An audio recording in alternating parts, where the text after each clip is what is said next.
Fala pessoal, sejam bem-vindos. Meu nome é Pedro, sou pastor na Igreja Batista Zona Sul, aqui em Natal, Rio Grande do Norte. E você está comigo num curso da nossa igreja, que é Sabedoria na Era do Caos. Este curso não é neste formato que estou fazendo aqui, é no formato ao vivo. Porém, nossa última gravação, ela não deu certo. Então a gente migrou, então eu estou aqui na minha sala, você está comigo e a gente vai caminhar nessa terceira aula. Dessa forma. Se você tem interesse de acessar e assistir as aulas anteriores, você pode procurar, tem uma playlist no nosso canal no YouTube e você vai ter acesso ali a todo o material, inclusive o material desta aula, eu também vou disponibilizar na descrição deste vídeo. E o tema dessa aula, dessa nossa aula de hoje é Bíblia, a sabedoria começa aqui. Nós vamos falar sobre o best-seller, o livro mais vendido no mundo, porém, o livro menos lido no mundo. O livro base que nós estamos utilizando neste curso também é o livro Pirâmide da Sabedoria, de Brett McCracken.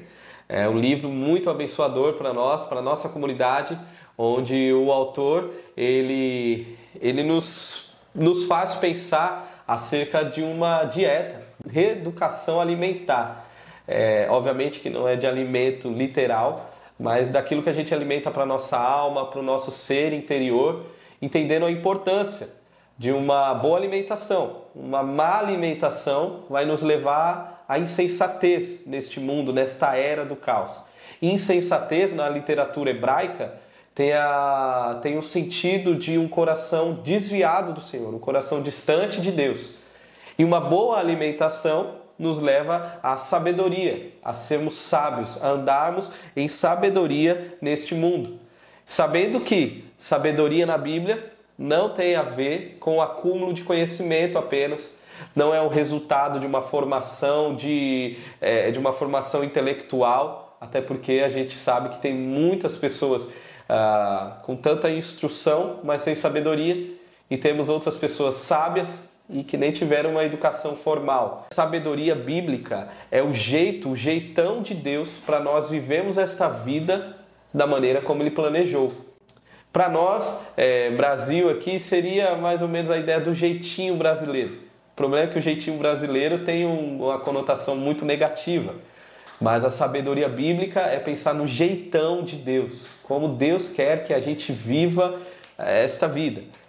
Então, sabedoria nas Escrituras tem a ver com algo muito prático. É aprender a reter o que é nutritivo para nós, para a nossa alma, e dispensar aquilo que é resíduo, aquilo que não vale a pena a gente se alimentar. Ainda mais nesta era da comunicação, na era das tantas e tantas informações, onde a nossa cabeça é cheia de informação o tempo todo e é tudo muito rápido, tudo muito superficial. Nós precisamos recorrer à sabedoria das Escrituras.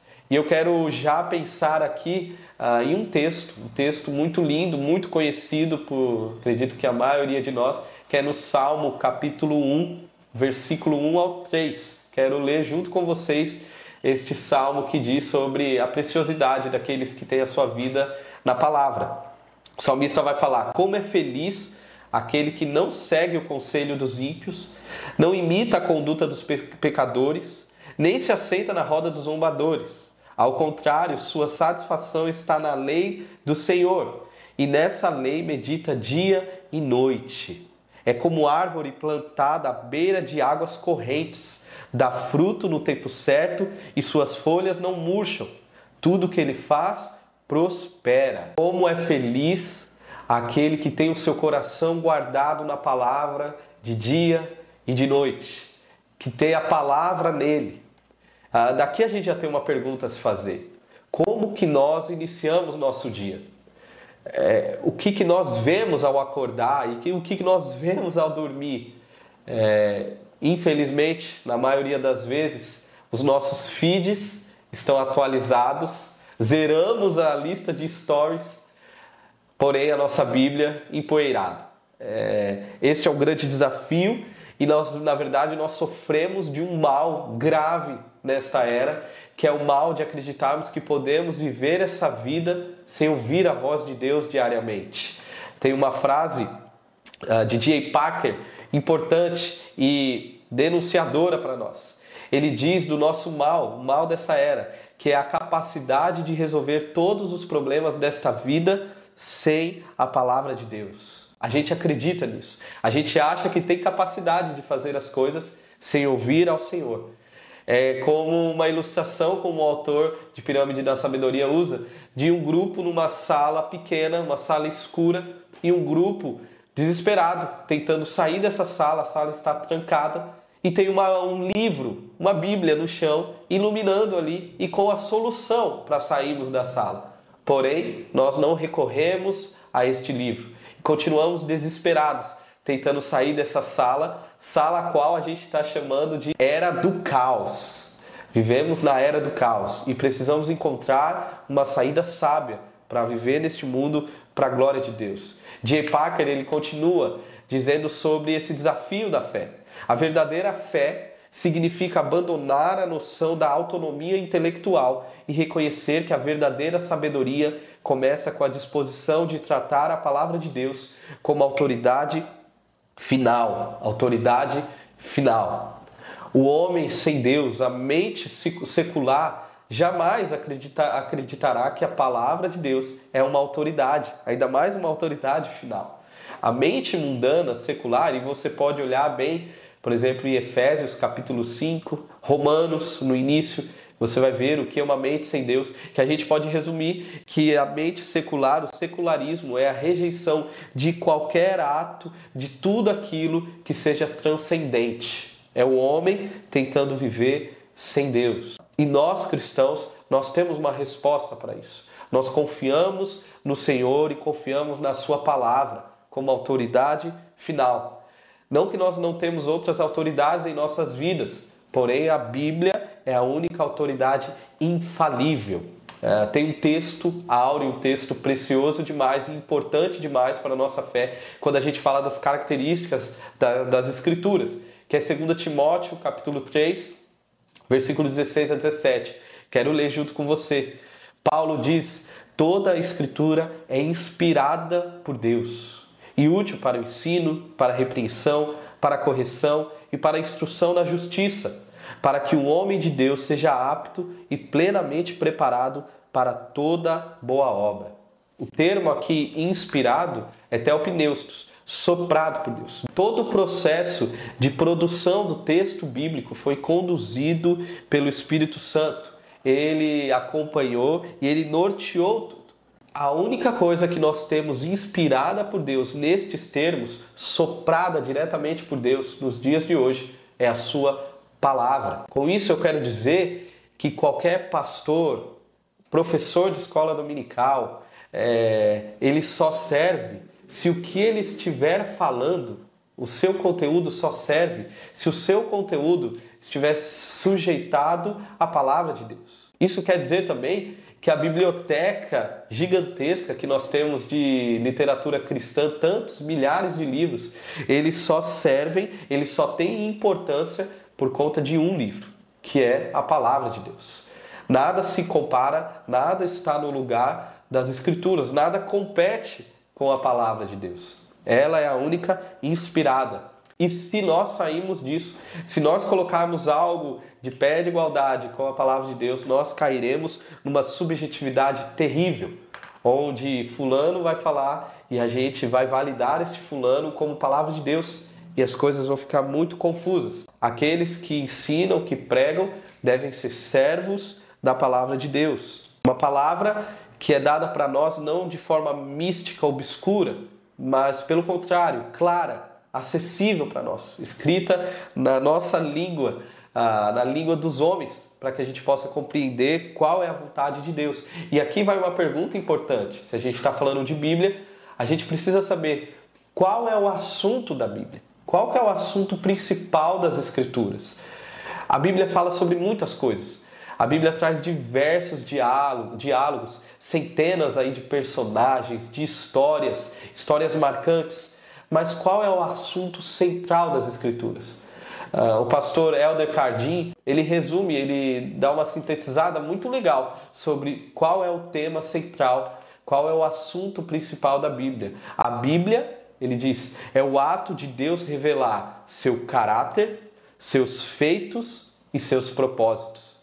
Esse é o resumo de toda a Bíblia. Aqui a gente tem um termo importante que é o da revelação.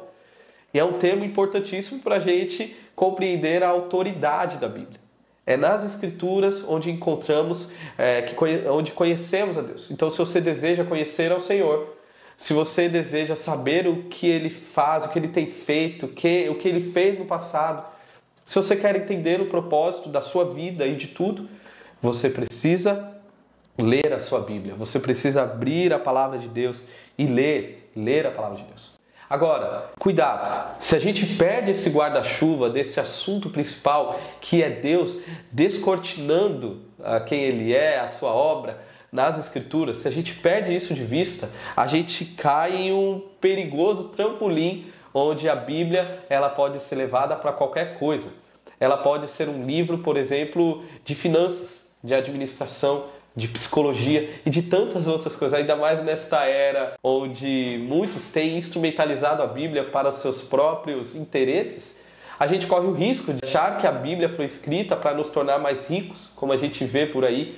Aprenda os princípios milenares para ter uma vida próspera, sendo que este nunca foi o propósito das Escrituras. É lógico que a Bíblia nos dá conhecimento sobre família, administração, finanças, mas tudo isto tem que estar fundamentado no senhorio de Jesus. As Escrituras só vão fazer sentido verdadeiro em meu ser se eu entender que eu preciso viver sobre o senhorio de Jesus, reconhecendo Ele como Salvador da minha vida. Aí eu posso olhar como lidar com finanças, como ter um bom casamento, mas tudo isso me rendendo a Jesus, reconhecendo Ele como Salvador e sabendo que sem Ele eu não tenho condições de viver essa vida na perspectiva do Senhor.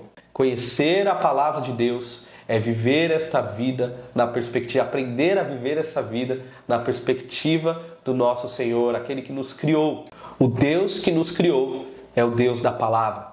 Logo, se o nosso Deus é um Deus verdadeiro, a sua palavra é a verdade. Lembra aqui da fala de Jesus na sua oração por nós. Santifica-os na verdade.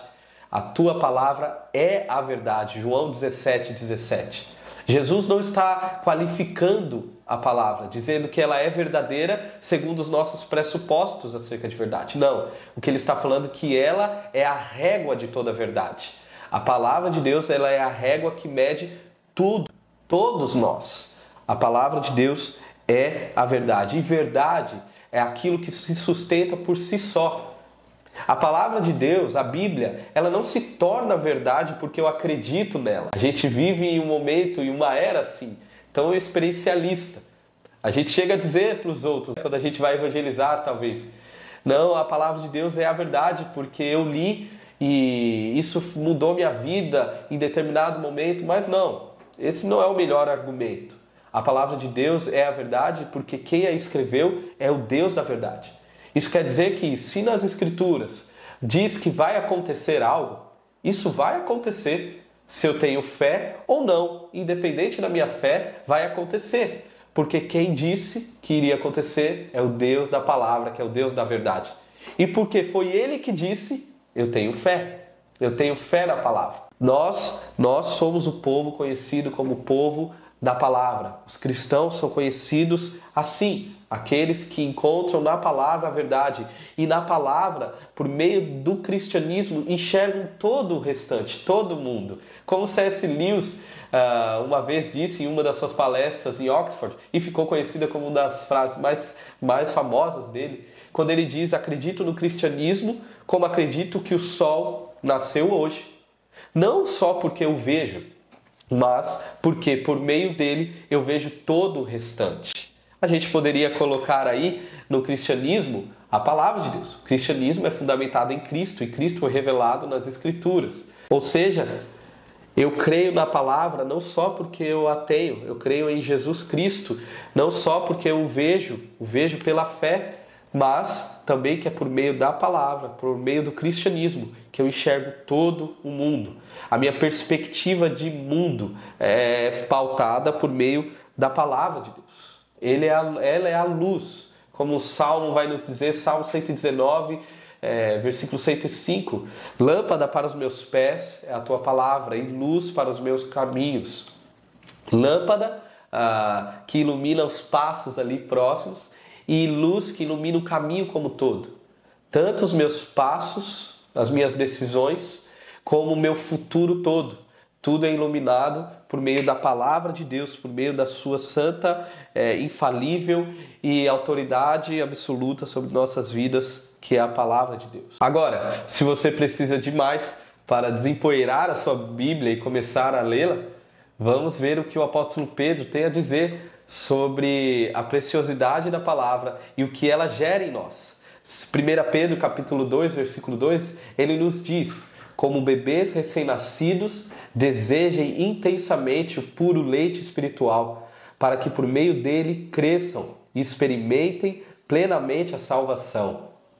É interessante aí as ações. Se você reparar, tudo começa com uma comparação.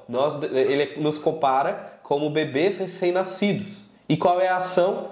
Bebês que desejam intensamente o puro leite espiritual. Eu tenho um bebê em casa, meu filho mais novo está com 6 meses. E eu vejo diariamente o quanto que ele deseja intensamente quando chega a hora dele de se alimentar e ele vê a minha esposa, não tem quem fique na frente dele. Ele fica desesperado para provar, para se alimentar do leitinho dele. E nós somos chamados a ter esta mesma intenção, a mesma ação, desejar a palavra de Deus como um bebê deseja desesperadamente o leite espiritual. Para que o alvo, para nós aí, que Pedro nos diz, é que por meio dele, por meio do texto, por meio da palavra, nós cresçamos, experimentamos plenamente a salvação. Às vezes a gente se questiona e se pergunta por que eu tenho tanto tempo de cristão, tanto tempo de igreja, mas parece que eu não cresço na minha fé. Parece que eu não vejo desenvolvimento, como se isso fosse acontecer de forma orgânica. E não é assim.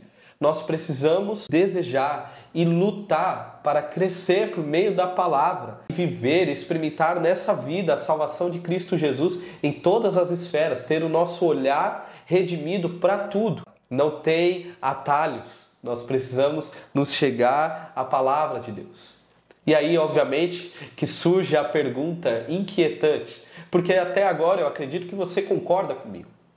Você concorda que a palavra de Deus, ela é autoridade, ela é inspirada por Deus, ela é a revelação do caráter, dos feitos e dos propósitos de Deus. Você também concorda que é por meio dela que nós crescemos. Mas a pergunta é, por que que você não lê a Bíblia? Por que que eu não leio a Bíblia como deveria ler? Se você assistiu às aulas anteriores, talvez a gente encontre alguns motivos. A gente viu na aula passada, neste curso, que existe uma briga nesta era acerca do centro de comando da nossa vida, que na verdade não vem desta era, vem desde que o mundo é mundo. O centro de comando em Provérbios 4, que é o coração, que para nós envolve mente, envolve todo o nosso ser interior. O centro de comando da nossa vida tem sido tomado, tem sido moldado por uma mentalidade secular muitas vezes. Você quer ver? Isso explica muita coisa. Por exemplo, quando nós respondemos a essa pergunta, por que não lemos a Bíblia, nós vamos falar que nós não conseguimos nos concentrar na Bíblia. Mas aí vai um questionamento. Como? Que desafio nós temos ao nos concentrar em uma era da distração? Nosso cérebro, o nosso ser, o nosso centro de comando está viciado em se distrair, o tempo todo se distraindo. A gente não consegue lidar com uma mínima fila, com um mínimo tempo de espera. A gente vai atrás de distrações e distrações, vídeos e mais vídeos, histórias e mais histórias, para se distrair. Ou aqueles que vão falar que não tem tempo, eu não tenho tempo para ler a Bíblia, o dia é tão corrido. Será que isso não tem a ver por estarmos vivendo na era da aceleração, onde tudo é muito rápido? Nosso cérebro sendo formado, moldado por vídeos de 15 segundos, por áudios que a gente acelera 2.0. A gente não quer saber da notícia de ontem. A notícia de ontem já ficou. A gente não lembra mais. Eu tenho certeza que você não lembra do último Reels ou Shorts que você viu. Como que nós vamos ter tempo para ler a palavra se nós estamos condicionando a nossa vida a ser tudo muito rápido? Como que nós vamos lidar com a palavra, com o tempo que ela merece, se estamos acostumados a viver assim, de forma acelerada em tudo? Alguns talvez vão dizer que não tem paciência de esperar os frutos que a Bíblia promete, os frutos em nossa fé, os frutos em nosso caráter. Mas será que isso também não está condicionado a esta era da recompensa instantânea? Convenhamos, o que é mais prazeroso? Ler durante 1 hora, meia hora, ler a palavra ali, sem distrações? Ou ficar se enchendo de dopamina, vendo vídeos e mais vídeos curtos, sendo que você nem vai se lembrar, ou joguinhos e mais joguinhos? Nos parece que é mais prazeroso nos alimentar desses doces viciantes que fazem um grande mal para a nossa alma, principalmente em excesso. E nós trocamos o banquete da sabedoria das Escrituras pela mentalidade deste mundo. Ler a Bíblia hoje tornou-se um ato profundamente contracultural e ricamente, extremamente abençoador para a nossa alma. Se nós conseguimos nos achegar à palavra em meio a essa era de tanta bagunça, tantos ruídos, e silenciar a nossa alma no texto bíblico, seremos enriquecidos de forma inigualável.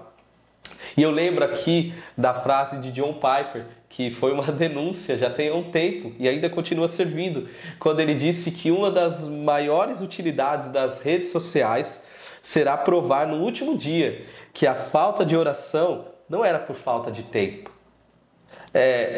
Eu acho que a gente pode colocar aqui, além da oração, leitura bíblica. Talvez as nossas redes sociais, as nossas distrações, tudo aquilo que a gente consome o tempo todo, desde quando acorda. Talvez a melhor utilidade seja para denunciar que as nossas justificativas se parecem mais com desculpas.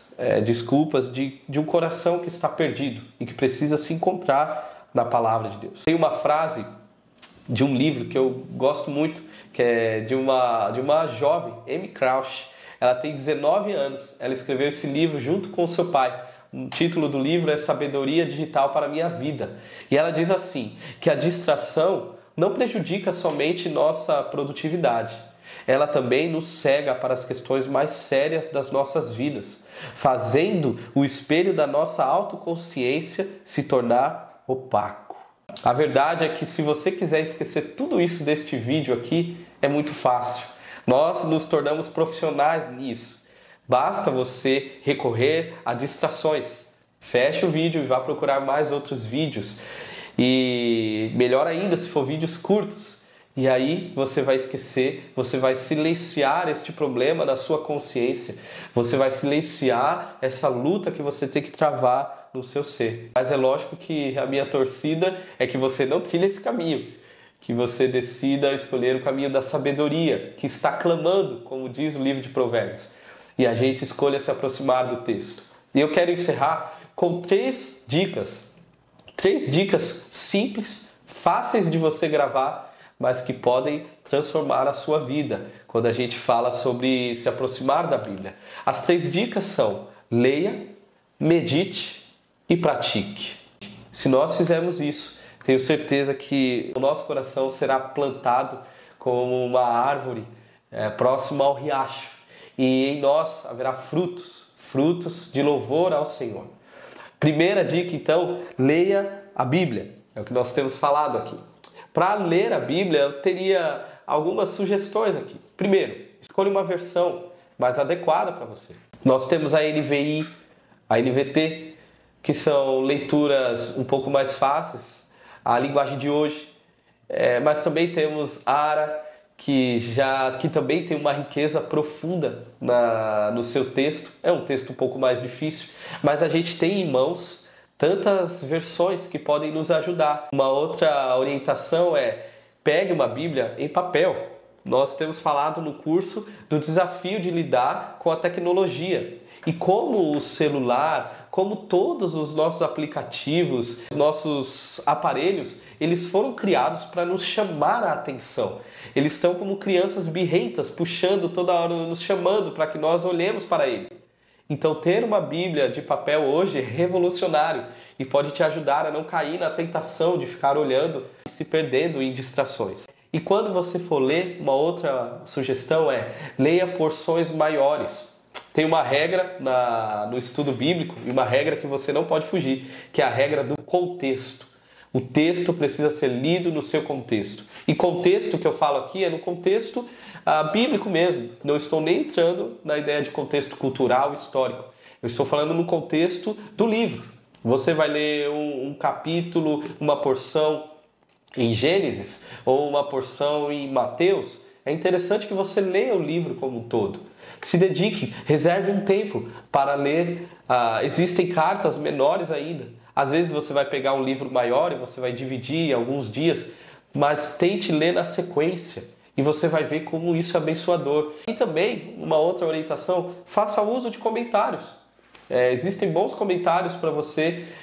A gente sempre indica você ler primeiro o livro e tentar entender, mas depois você pode fazer uso de alguns comentários. Eu sempre indico um comentário, na verdade é uma introdução do Gordon Fee, Douglas Stuart, que vai estar no nosso material aqui dessa aula, que é o Como Ler a Bíblia livro por livro. Às vezes você vai pegar um livro um pouco mais difícil, você lê, não entende, e este material é um material muito fácil, onde os autores eles separam algumas páginas para cada livro da Bíblia, explicando o que está acontecendo ali para você se situar. E aí você vai ter uma leitura que você vai compreender um pouco mais. E quanto mais a gente lê a palavra, mais a gente entende. Tenha certeza que isso pode mudar completamente a sua saúde espiritual, mudar completamente a sua alma. Além de ler, nós temos uma outra dica: ler e meditar. Medite na palavra. Meditar aqui é o que o salmista falou, que a gente começou a aula falando, parar e ouvir com atenção ao Senhor. Não ser aquela coisa rápida, aquela coisa afoita, mas parar para ouvir o Senhor, saber digerir, se alimentar, envolve este processo de ouvir e ouvir um pouco mais. É você prestar atenção no que você está lendo. Não ler de forma corrida. E esse processo da meditação, aí sim você pode escolher uma porção menor do que você está lendo e parar ali, pousar no texto bíblico, prestar atenção. E uma outra movimento na meditação é se incluir ali. Aí sim você vai fazer perguntas. O que esse texto está falando? O que ele está... qual a denúncia dele para o meu coração? Qual o pecado que eu tenho que lutar, que eu tenho que lidar contra diante deste texto aqui? E aí você traz para você ora e você guarda essa palavra. Este costume de guardar, de decorar, ele tem se perdido, infelizmente. Eu tenho um sério problema de memória, fruto dessa era, mas eu tenho dedicado, me esforçado para gravar a palavra. Eu faço desenhos, eu escrevo e deixo no carro, deixo em algumas partes da minha casa, eu escrevo até na minha mão. Meus filhos já até sabem, esses dias eu estava lendo Oséias e eu fui marcado pela palavra do Senhor acerca dos laços de amor, de bondade que Ele nos abraça, mesmo a gente escolhendo a desobediência, mesmo a gente se afastando, a bondade do Senhor nos persegue, nos chama ao arrependimento. E aí eu desenhei um laço. E é legal que eles perguntam: o que é isso, papai? O que significa esse desenho, esse laço? E aí eu posso pregar para eles também. E com isso eu vou me ajudando. Eu preciso gravar, eu preciso guardar a palavra, porque a palavra vai me guardar diante da tentação, diante da provação deste mundo. Então meditar no Senhor é guardar a palavra como um tesouro e não deixar ela fugir. Sabe aquela leitura que a gente faz e 5 minutos depois a gente não lembra mais de nada? Não, o convite é para a gente guardar essa palavra com mais afinco dentro do nosso coração. E terceira dica, leia, medite e pratique. Deus nos chama a praticar a palavra. Nós precisamos praticar o mais rápido possível. Se a gente ficar deixando para depois, isso passa. E aí a gente não colhe os frutos. A gente se questiona: mas por que eu não estou vivendo isso? Eu li, eu pensei, refleti sobre isso, mas eu não consigo. Eu ainda continuo caindo nos mesmos erros. Mas será que nós temos praticado a palavra? Se nós não temos praticado, nós estamos sofrendo um aborto no processo de crescimento na palavra de Deus. A prática, ela é o ponto crucial. E quando eu falo de praticar, eu também penso nos pequenos começos. A ideia não é você sair do seu tempo de meditação e já pegar aquele texto e postar nos seus stories e querer mudar o mundo, mudar a vida dos seus amigos. Não, a ideia é que você leve isso para você primeiro. Você trazer para a sua vida e trazer na prática. Pensar, talvez aquela palavra esteja falando sobre você, como você é como marido, como esposa, como pai, como estudante, como você tem lidado com as provações dentro da sua casa, como você tem lidado com a tecnologia, como que você está, o que você tem feito com aquilo que você tem nas suas mãos. E aos poucos, comece pequeno, você começa a praticar. Eu vou tomar uma decisão. Eu não vou acordar agora e vou direto para o celular. Eu não vou ficar perdendo tempo ao invés de estar com a minha esposa. Eu vou reservar esse tempo. Quando eu estiver com os meus amigos, eu vou estar inteiro com eles, porque eu aprendi na palavra do Senhor. E aí você vai e pratica. E uma orientação fundamental na prática é: seja constante. Nós somos seres litúrgicos. Nós precisamos de rotina e liturgia. E não praticar a palavra diariamente é perdê-la de vista.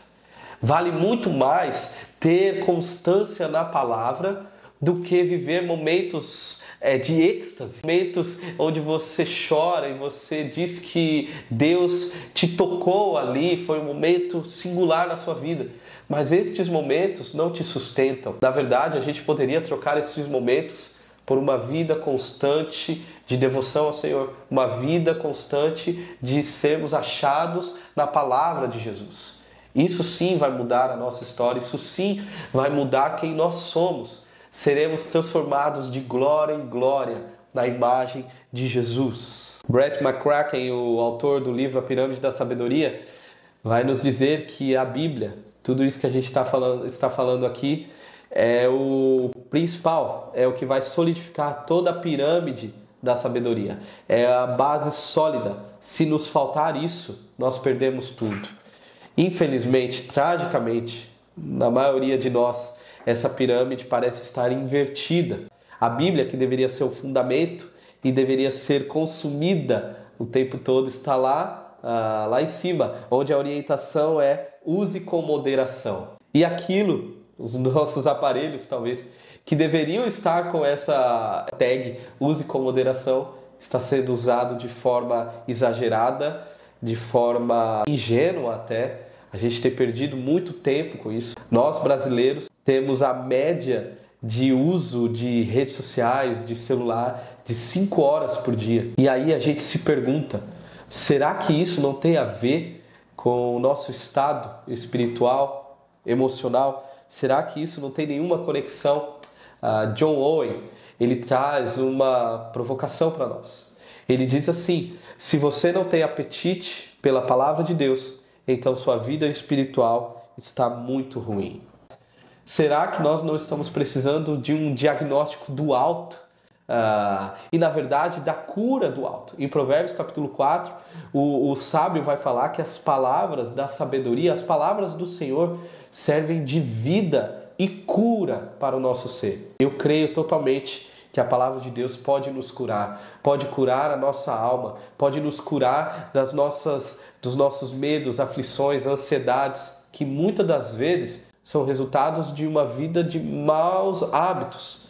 A gente tem se enchido daquilo que deveria usar com moderação e não tem nos enchido daquilo que deveria tomar o nosso coração, que é a palavra de Deus. Que Deus nos ajude a desejá-lo mais, que Deus nos ajude a conhecê-lo mais na sua palavra, que Ele nos ajude a silenciar esses tantos ruídos, essas tantas distrações ao nosso redor, e a gente possa, como uma árvore, ser plantada ao lado de um riacho e ver ali a nossa vida florescer, ver a nossa vida dar frutos de louvor ao Senhor. E isso é possível se a gente se achegar à palavra de Deus. Este é o convite desta aula. E assim a gente termina essa nossa terceira aula do curso Sabedoria na Era do Caos. Se você deseja continuar acompanhando o nosso curso, Se inscreva no nosso canal aqui da igreja e acompanhe. Se Deus permitir, semana que vem a gente vai estar colocando mais uma aula, continuando o estudo no livro da Pirâmide da Sabedoria, e assim nós caminhamos em busca de nos alimentarmos e nos enriquecermos com a sabedoria do alto. Que Deus te abençoe e até a próxima aula.